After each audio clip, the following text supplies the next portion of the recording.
Tell me what's going on. I can't get the ignition to turn. Have you tried using a different key? No, I haven't tried that. So usually when we see this, it's either an issue with the key itself or the ignition lock cylinder. So the first thing to do would be to try a different key. And If that doesn't work, what you could try to do is when you put the key in the ignition, and you said that, is the steering wheel locked or not?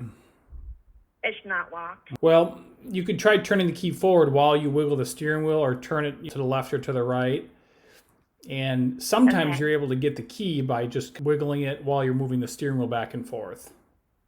But if that doesn't work, then I'm thinking you're going to have to replace the ignition lock cylinder. All right. If you would like, I can recommend either a mobile mechanic to come out and do this for you, or I can recommend a shop in your area. You can recommend me a shop in the area. All right. I'd be happy to send that information over here in the chat once we're done. Anything else I can assist with while we're on the phone, my friend?